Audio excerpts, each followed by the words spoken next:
Welcome back. It's great to see those who are joining us here in person, and we can't see you, but we know there are several joining us virtually too, so welcome.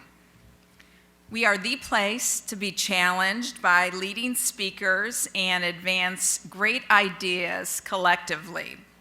Thank you for being part of it. My name is Kathy Langham, and I am President and CEO of Langham Logistics. I'm also honored to serve as President of the Economic Club this season. So if you haven't already, please make sure you check in by scanning the QR code at your place.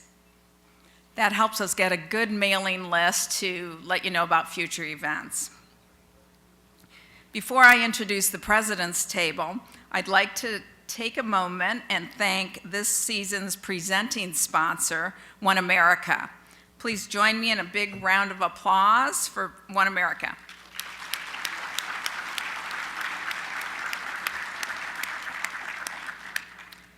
Let's also take a moment and thank all of our platinum sponsors for the season. And by the way, the banners outlined in gold designate organizations that have been sponsors for over 10 years, so thank you.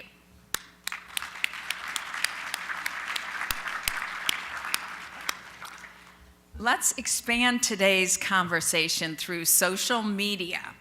So if you haven't already, get out your phones. How often do we say that?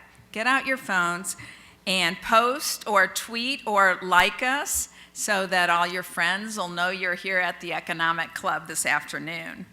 Our Twitter handle is @EconomicClubIN, and it's found on your table settings too. We're also tweeting as #EconLunch. Gail McGovern joined the American Red Cross as President and CEO in 2008 and has taken a very strong leadership role at the nation's leading emergency response and blood services organization. Under her direction, the Red Cross has become more effective in fulfilling its mission and is better prepared to face the current and future challenges.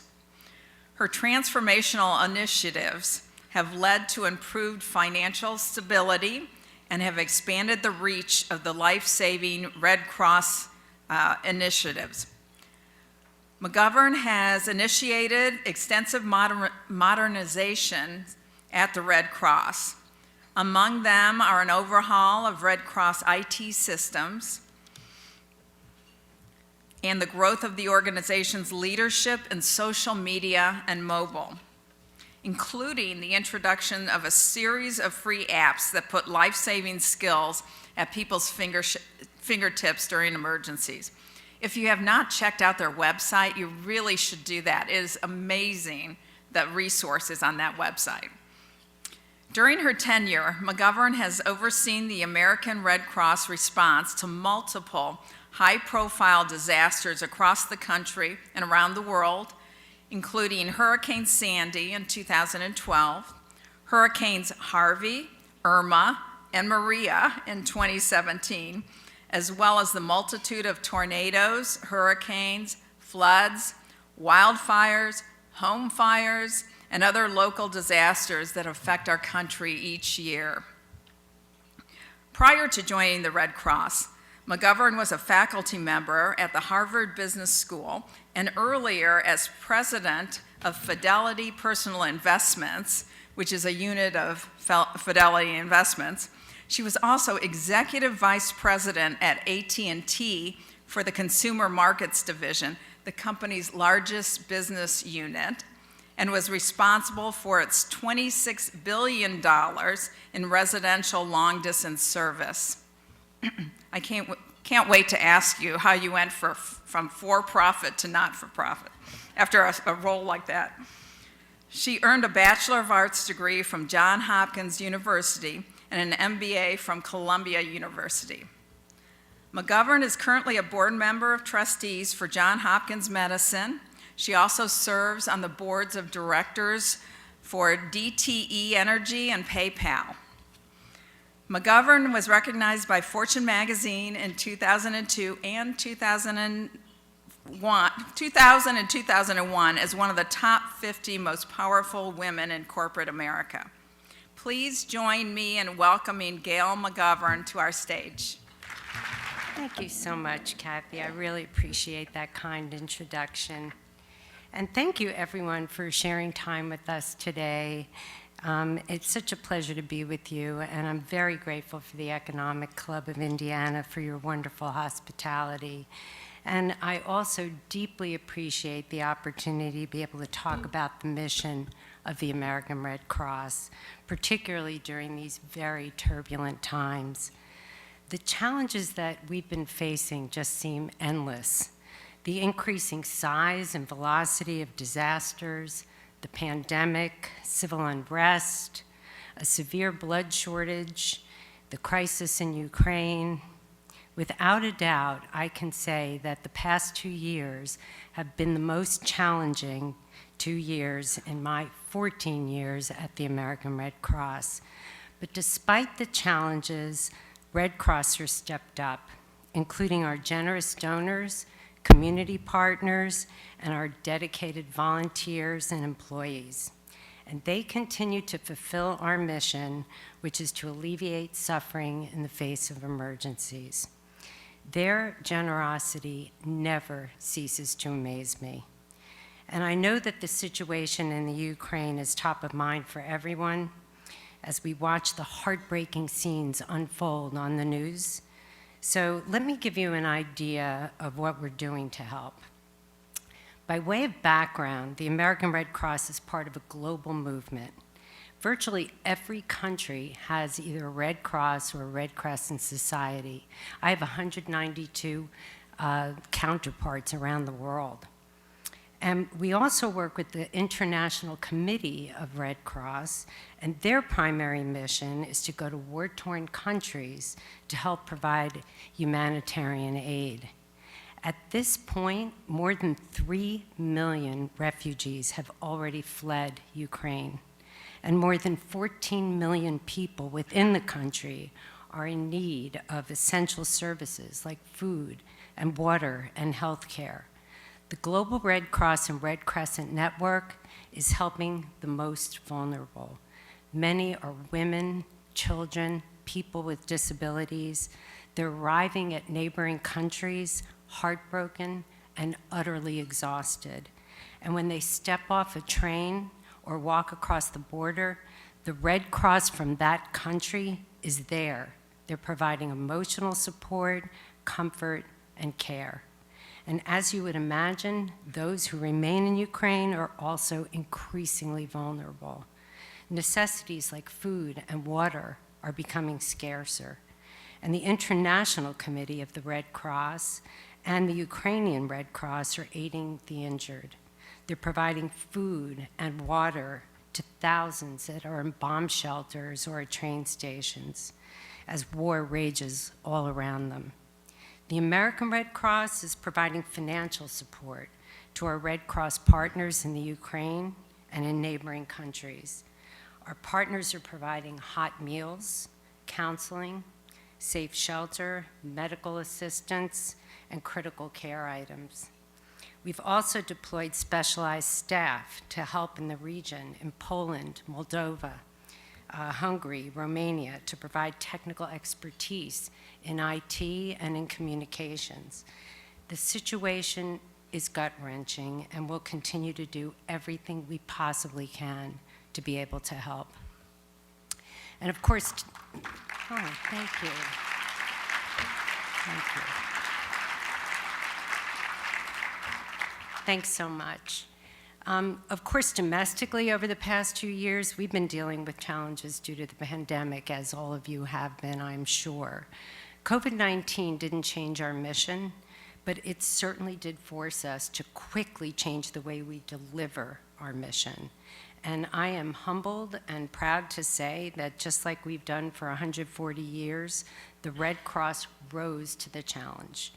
We provide about 40% of the nation's blood supply, and in order to do that, every single day, 13,000 people show up to give us their arm, hand us their vein, and allow us to extract life-saving blood. And they are saving the life of someone they probably never will meet. But at the beginning of the pandemic, when schools and businesses started closing all over the place, thousands of blood drives were canceled. And we quickly forged new partnerships with hotels like this one, sports venues, and large community centers so that we could host socially distant drives and keep people safe. And we immediately adopted new safety protocols to protect the health of our blood donors, our volunteers, and our employees. And this included things like temperature checks and masks and sanitizers. We sanitized each bed after every collection. And earlier this year, the rampant spread of the Omicron variant, once again coupled with severe winter storms, again caused multiple drives to be canceled. And we were facing a crisis, our worst blood shortage in more than a decade. But thankfully, more than 600,000 people showed up, rolled up a sleeve to give blood in January and in February. It was amazing. And at the height of the shortage, we had less than 1 day's worth of blood in inventory. We work with medical staffs around our hospitals, and we help them ration blood to give blood to the patients that needed it most. And honestly, it was terrifying at times, but we got through it. And the need for life-saving blood remains constant. So for those of you that have donated blood, thank you, thank you, thank you from the bottom of my heart. You are saving lives, and we deeply appreciate it. The pandemic also caused challenges in our disaster response. Every year in April, I contact the governors in hurricane-prone states, and I do that to discuss the state of our readiness and see if they have any questions.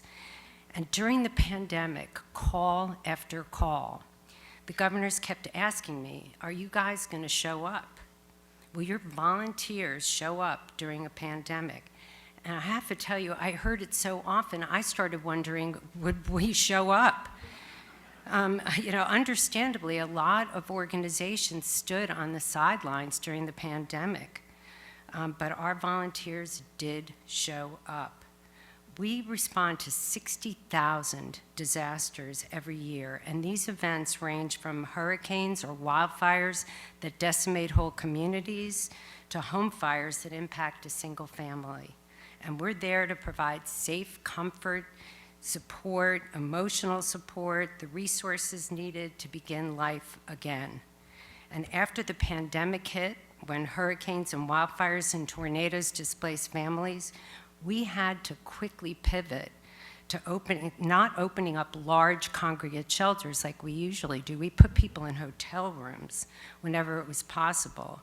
And this way we could minimize the risk of the spread of COVID. And in many cases, we provided case management and mental health counseling virtually so that we could limit physical contact. And for families that didn't have communications devices, we loaned them iPhones so they could communicate with counselors using FaceTime. And when we did have to open up congregate shelters, we made sure there was enough room to socially distance the residents, and everyone had to wear masks. And we developed different feeding protocols. We stopped doing cafeteria-like service and did boxed meals.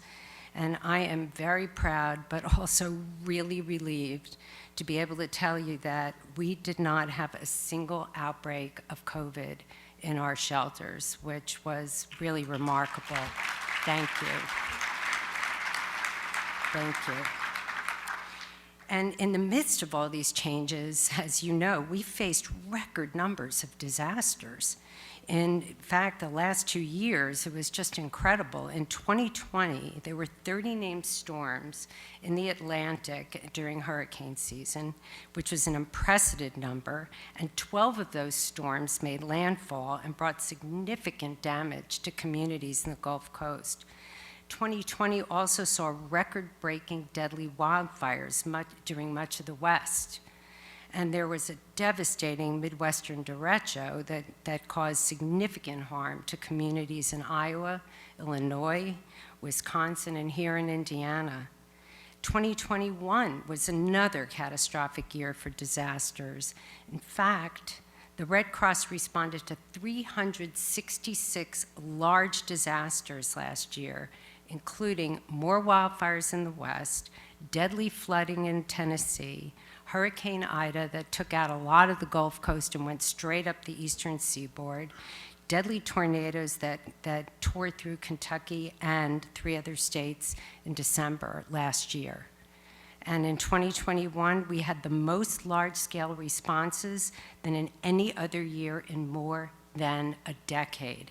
And yet, through it all, the Red Cross showed up. And besides large events like hurricanes and floods and tornadoes, we're still constantly responding to smaller disasters. In fact, the majority of the disasters that we respond to are home fires. Every 8 minutes, the Red Cross is being dispatched by the local fire department to help people who lost everything to a home fire. We're there providing aid, comfort, and hope.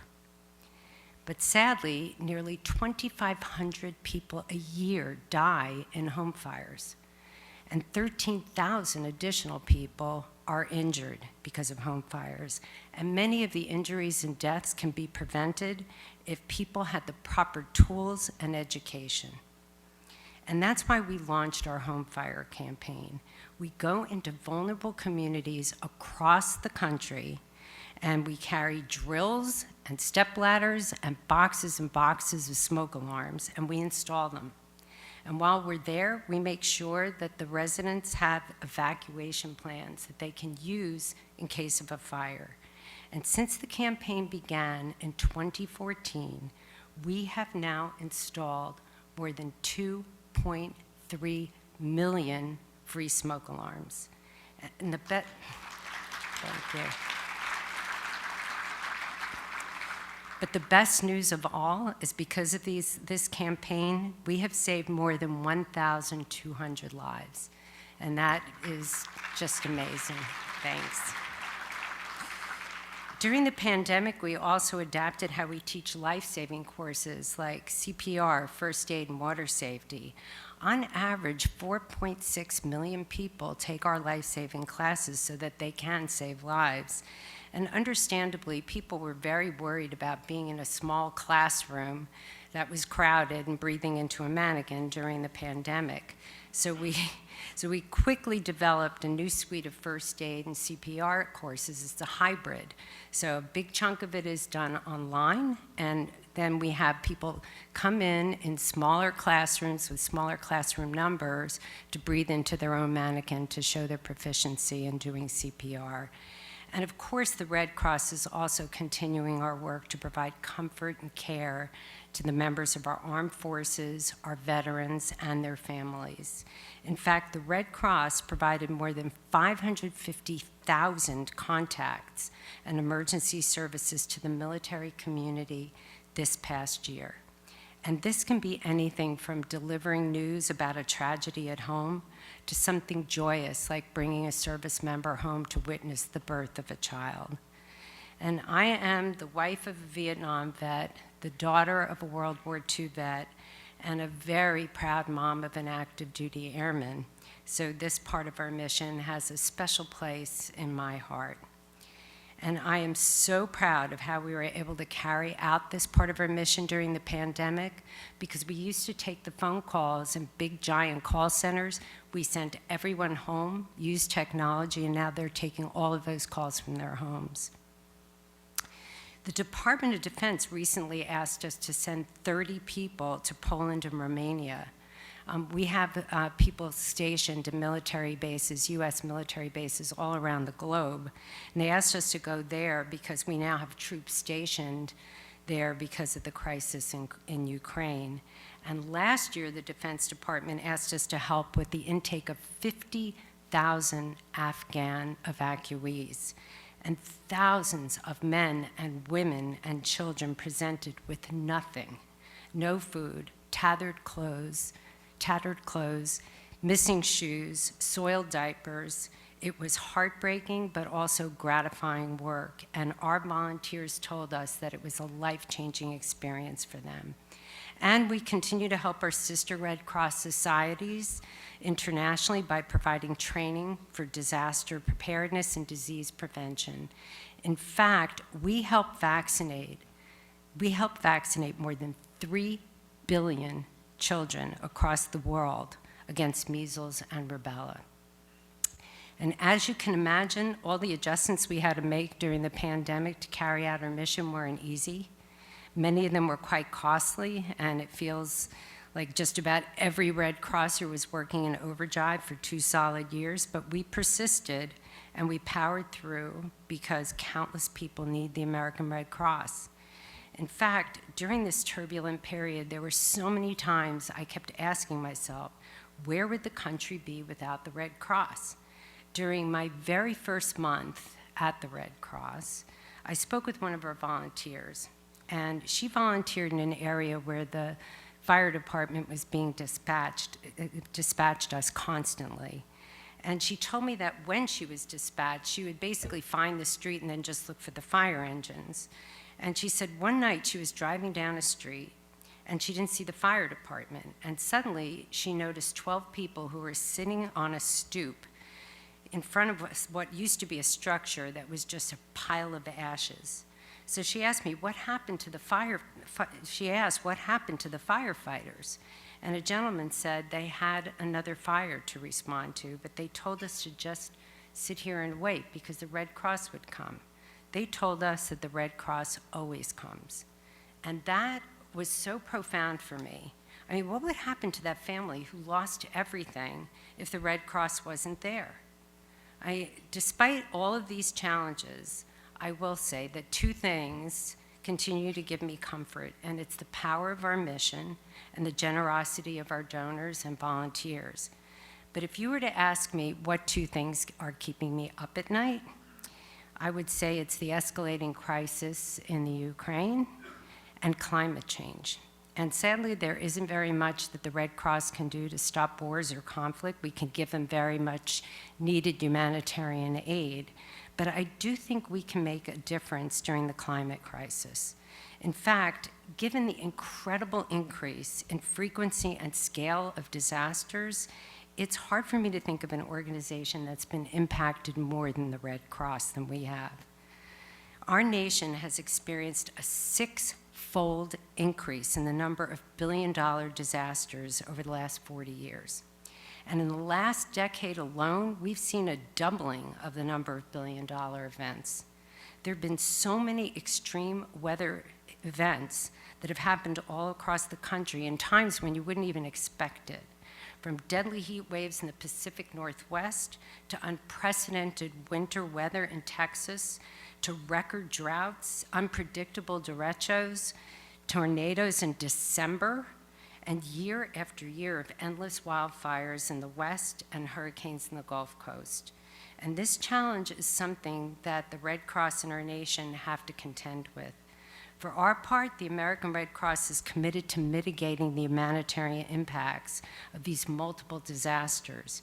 In order to respond to the growing frequency and intensity of extreme weather events, we need to grow our operational capacity.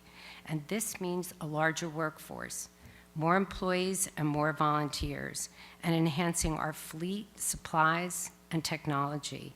And it also means extending our mission in areas where we need to make even a greater difference to help our most vulnerable communities. Tragically, so many of these events are hitting the same places, the same populations, over and over and over again. And we continue to see people who are teetering on the brink of poverty, and they get pushed over the edge after disasters strike yet again. And the number of vulnerable people who need the Red Cross is increasing exponentially, and they're staying in our shelters longer and longer. The average length of stay in our shelters used to be 1 month. Now it's 3 months. And our plan is to mitigate the impact of climate change. There are 4 primary outcomes we're helping to achieve. The first is to prevent people from being displaced in the first place. So often, people come to our shelters with just minimal damage to their homes because they're food insecure. And they know if they show up at our shelters, they're going to get 3 square meals a day. Second, if it isn't possible to get people back in their homes, we want to shorten the time that they're displaced. And third, we want to improve the conditions for people when they are displaced. We want to make our shelters even more livable, even more inviting. And last, we want to reduce the risk of people just falling completely into poverty. And we believe we're uniquely positioned to be able to help communities become more resilient and address the social vulnerabilities that they face. And a big part of our plan is to partner. It's to partner and invest in local organizations that are already at work in these communities to address issues like hunger and housing and health. So we have a lot of experience in providing grants. I mean, during the recovery phase of disasters, we give out a lot of grants, but we need to identify the local partners before disasters strike so that the needs are met beforehand. And we're already in these communities responding to 60,000 disasters a year. We know how to facilitate collaboration between partner organizations, government and community leaders, and we have cutting-edge technology to forecast risk and community impact. In fact, right here in Indiana, we've already begun to forge partnerships in several vibrant communities. These communities are well organized and they have very strong neighborhood leadership, but they have an urgent need to increase resiliency. These neighborhoods include Etna Manor, a neighborhood in Gary, the Martindale-Brightwood neighborhood in Indianapolis, and Brownstown, Indiana.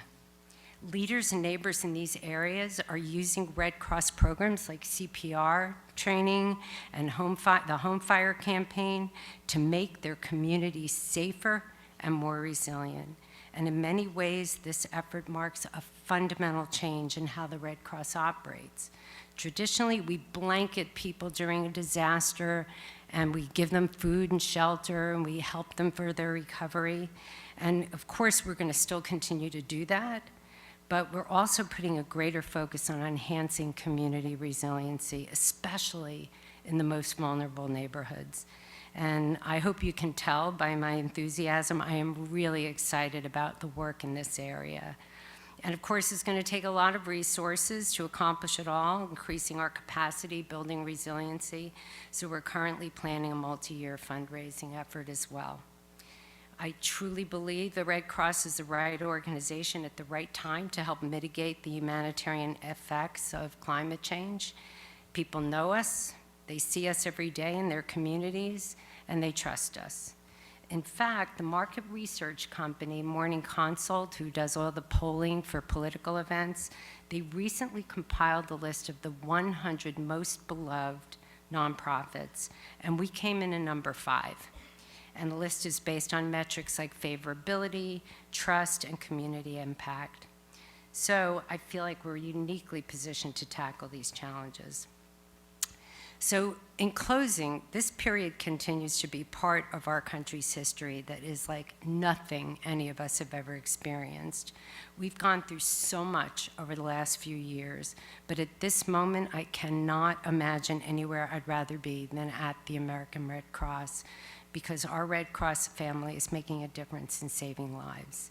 And when I reflect on my 14 years at the Red Cross, I've learned that we are an organization that has meaning to so many people. They may not understand the depth and breadth of everything that we do, but they feel a strong affinity to what we symbolize. So I'm going to close with a story about Betty White, of all people. She, as you know, is a Hollywood icon, but what you might not know is she was a wonderful supporter of the Red Cross. And a number of years back, we honored her at a Red Cross gala. And at the event, I had the honor of presenting her with a crystal that weighed about 10 pounds. And she was such a tiny little person. I mean, she barely cleared the podium, and she made her acceptance speech on tiptoes, holding this 10-pound piece of glass in her hands. It was a little nerve-wracking. But she said something in her speech that will always stay with me. She said, when I was a little girl, I never really fully understood exactly what the Red Cross did. But when I saw that emblem, I knew that help and hope were on their way. And she went on to say she never thought she could possibly be honored by the organization that gives help and hope to the world. And she gave me a hug. She thanked the Red Cross for delivering our mission. And I have to tell you, it continues to be an incredible privilege for me to lead this organization that symbolizes help and hope for so many. So thank you again to the Economic Club. I truly appreciate the opportunity to spend time with all of you. If you want to get further engaged in our mission, we would love to have that happen. You can sponsor a blood drive, you can take a first aid class, you can volunteer, you can make a blood or a financial donation. We have 18,000 employees and 300,000 volunteers. We're not a government agency. Everything we do is because of the generosity of our donors and our volunteers. So I have a whole bunch of business cards over there at the president's table. So if you want to get engaged, please grab one. And if there isn't enough time for me to answer all of your questions, I'd love you to reach out and I can answer them that way as well. So thank you. Let's get started. So you joined in 2008. And you came from a big job, a couple of big jobs in the public sector, and in the private sector, sorry. And then you came to the Red Cross. There was deficit spending going on. There were some organizational opportunities. It was a massive organization. So you came in and very quickly decided to create some efficiencies by consolidating the back room and that sort of thing. How did the organization receive you during that time? Now there's an interesting question. Some of them are in the back there. Maybe we should ask them. I feel like I was encouraged with open arms, but I learned a lot of lessons about leadership along the way that made it possible. So, when you're in the corporate world, you turn to your people and you listen to all their ideas and you're nice and warm and friendly. But eventually you say, okay, here's where we're going. Everybody jump. And they say, how high? And when you have 300,000 volunteers, you say, okay, everybody jump. And they go, no, you haven't, you haven't convinced me yet. Yeah. And I learned that, you really have to influence people, not through the power of your office, but just through the power of your ideas. And I learned so much from that experience, just listening and making sure that all voices were heard. And it profoundly changed my leadership style, I think, for the better. So right. That's awesome. I can't imagine. And I forgot to say, if you have questions, write them down on the card and we'll bring them up and ask them. So, again, you had this opportunity in front of you in 2008 and reorganized the Red Cross. And then in 2010, disaster struck in Haiti, and it was all hands on deck. The day after that happened, you were diagnosed with breast cancer. So, I can't imagine a more stressful time.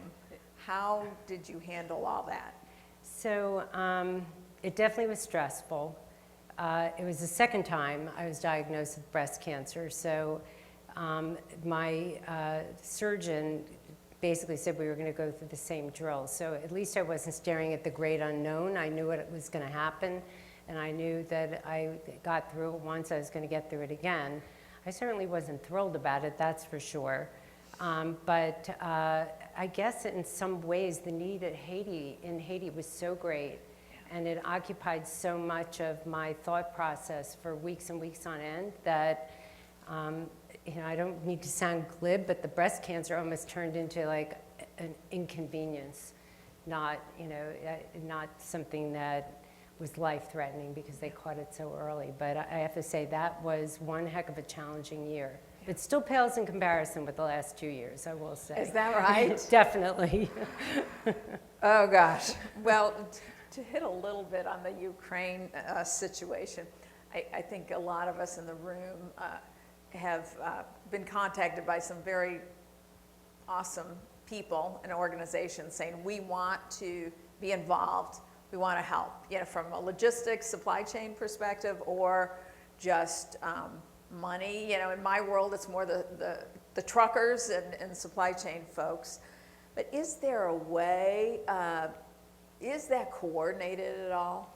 And how does the Red Cross interact with that?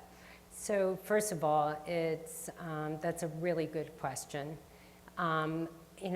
This is so massive and so big that anyone that can help should be trying to help. I've gotten a lot of messages and questions about people saying, have you ever heard of this XYZ charity? Yeah. And I try my very best to vet them, because I think we're at a point in time where we're not in a grab for financial support. Everyone needs to help. So, and you started rattling off a couple of things like supply chain, logistics. I mean, there's help needed in every single way. I will say that, fortunately, the Red Cross societies that surround that area and that are in Ukraine are really good organizations, and they're doing a lot to handle intake. But when there's a crisis the size of this, any kind of form of help is important. I mean, the one thing I would say is make sure it's a legitimate group, because there are fraudsters out there. But I'm in favor of help in any form. In terms of being coordinated, there isn't one organization that's saying, you do this, you do that, you do this. We do it a bit, the Red Cross. Mm-hmm. We make sure we don't trip over each other. We'll say this national society should bring in comms and technical support. This one should be in charge of food distribution to help in Poland.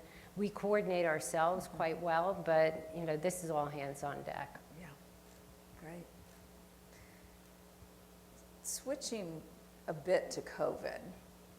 So as I understood it, when COVID first started, people were, they wanted to get blood and they wanted to help, but then all of a sudden, no one wanted to go near anyone. You came up with some situation, some distancing, but what are the lessons learned from that? Because, things will happen. So in terms of managing the blood supply, we learned a lot. I wish I learned it a simpler way than going through COVID, but we really learned a lot. We learned that really big drives are a lot more efficient than small drives, and we had to stand up so many big drives. We also learned that people will come out and donate and be generous. As long as you can get a blood drive, people will show. I mean, it was remarkable to me how people just put on a mask. We told them it was safe. Everything was social distanced.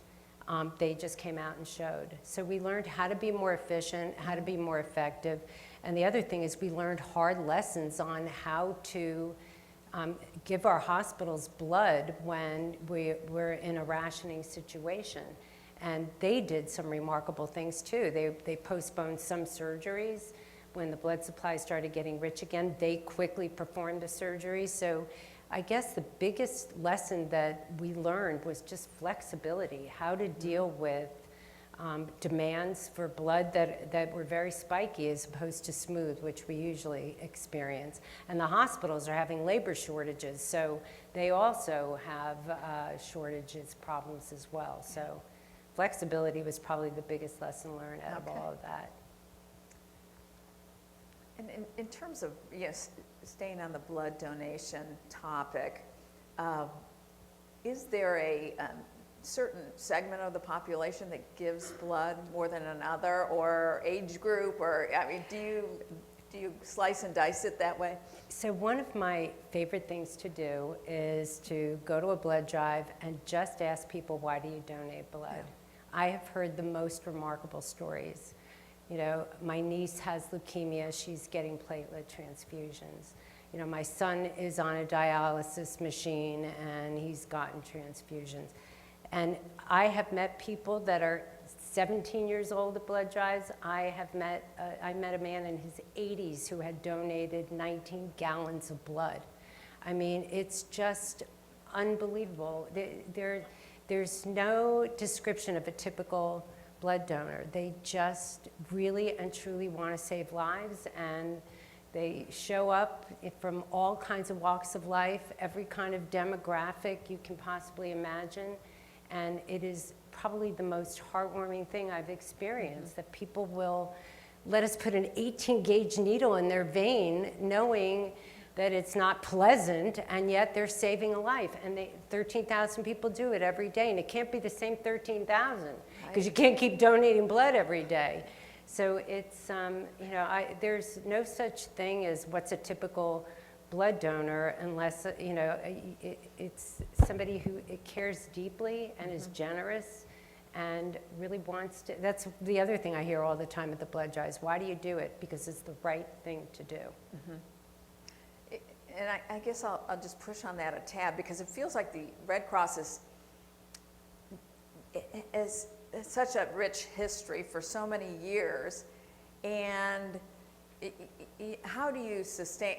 Millennials, are known for, they want to be more involved in the community. They want a cause. They're very cause-based.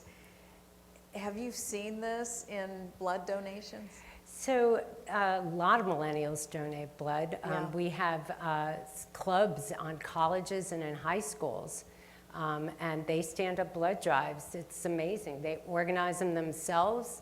They become the president of their Red Cross Club. They love it on their resumes when they're graduating college, because it shows leadership. That's great. And, they, from a blood collections perspective, they're awesome. And we've also been attracting youth because we go into classrooms when they're really little and teach them about preparedness and home fire safety. And then they get older and they remember their Red Cross experience.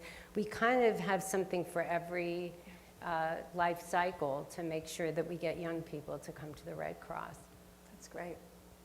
So I'll say this because Gail won't, but during lunch I asked her, because Hoosiers, we always volunteer. We're the best volunteers there are in the country. So I asked the question, is there a state or two that the volunteers are better and you have more? And she said, well, there might be. It's Tennessee. Well, so I'm throwing this out to the Hoosiers. Wait a minute. I want to say exactly what I say. They call themselves a volunteer state. Well, true. Okay, so they say we're the volunteers. So when there's a disaster there, they are loath to call headquarters and say we could use a little help here. So that's what I said at lunch. All right, but I right. love it here. I love it here, and you guys are so generous here. And I tell Chad that all the time. So. Yeah. Well, I'm going to hit one of these. So what, if anything, and maybe this is a Chad question, what, if anything, is the Red Cross doing proactively to better the state of Indiana, while recognizing that there is an overwhelming amount of issues to react to across the globe? How can we think about on a state level? So, we have outstanding leadership in the field that are responsible for a state. And, when you said maybe it's a Chad question, he went like this to me, so I'm going to answer it for him. He has a remarkable team, and his team not only responds to disasters and responds to home fires on a constant basis, but he also has forged relationships, unique relationships with the rest of the Red Cross, because he has a great partnership with our head of blood services here in the state, and the teamwork that they have done together, you wouldn't know they were in two separate organizations. And a vivid memory of mine that I will never forget, we were at the Raceway, and we were running a blood drive there, and we had I think it was 200 units that we were trying to get, and we're up to like 190. And he commandeered one of those golf-like carts that go around the, going, we need blood donors, get in this cart. We got 200 units. I mean, you're in really, really good hands with Chad, and it's really quite extraordinary what he has done in the state. And we're a national organization, but we are comprised of communities at a community level. And you heard some of the things that we're doing here to improve resiliency as well. Great. There was a question from the audience that you mentioned community partners in Indiana and how powerful these activities are. What is the value of partners like the Indy Motorsports team and other companies? So, well, first of all, corporations and sports teams, and they are such generous donors in this state. I mean, it is remarkable. And they help us by getting the word out, by talking up the Red Cross. And the partnership with the roadway is, second to none. So we rely really heavily on those kinds of relationships for volunteers, for financial donations, for board members, the local board members. So those relationships are absolutely critical to us.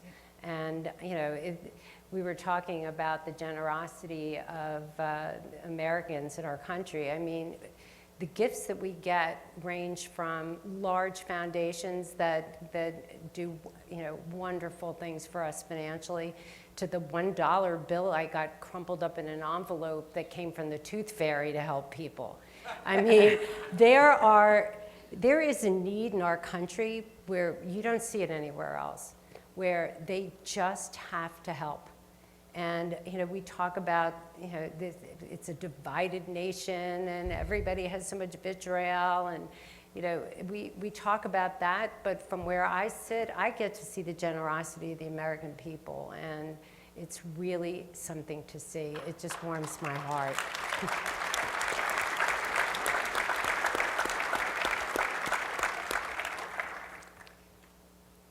Earlier this week on the news, the Teamsters announced that they were at least threatening to strike the Red Cross. Can you say anything about that?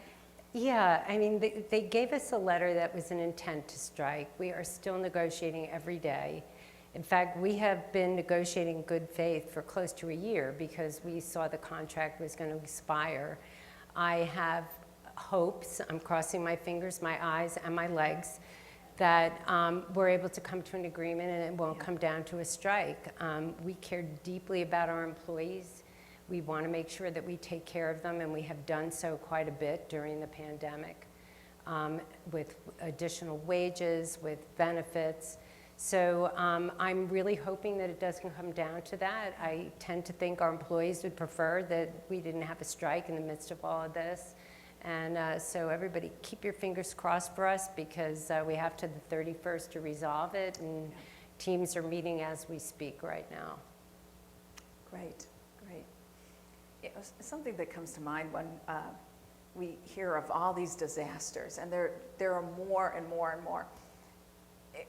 When you are in the business and your employees and volunteers spend their lives going into disaster situations, how do you motivate a team like that? So I'm going to say something that's a bit ironic. The problem isn't how you motivate them. The problem is telling them, okay, now you have to go home and take a break for a week. I've never seen anything like it. I once went to one of our ops centers right before people were being deployed, and we had, in this one particular area, it was either North or South Carolina, I get those two mixed up, forgive me, but there were a lot of newbies that had volunteered, and you could see they were young, they were, college-age kids. So I said, how many of you been on, this is your first deployment, and you saw them raise their hand, they were all so happy. I said, how many of you have done 2? Hands went up. 3, hands went up. 4, hands went up. 80 hands went up.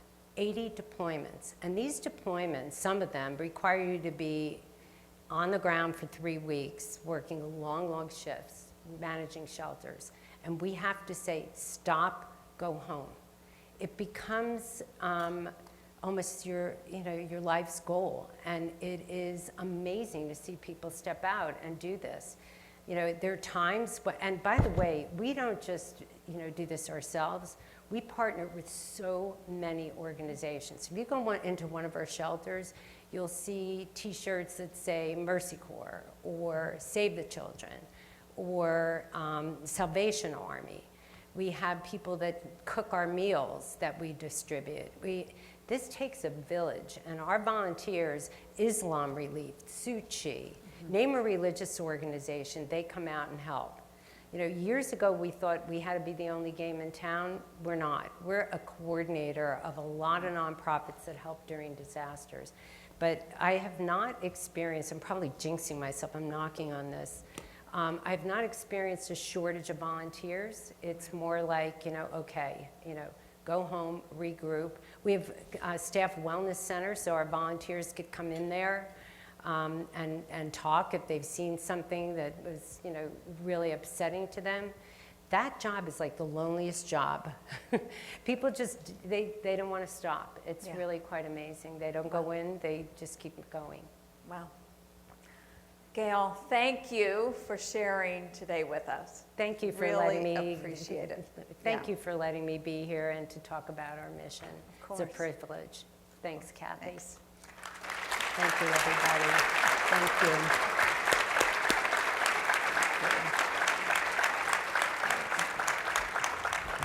Today's presentation will be available online at economicclubofindiana.com. Please join us next month on Wednesday, April 20th, to hear from Chairman and CEO of Eli Lilly and Company, Dave Ricks. Information and tickets for each of these events will be on the website. Have a wonderful afternoon. Thank you.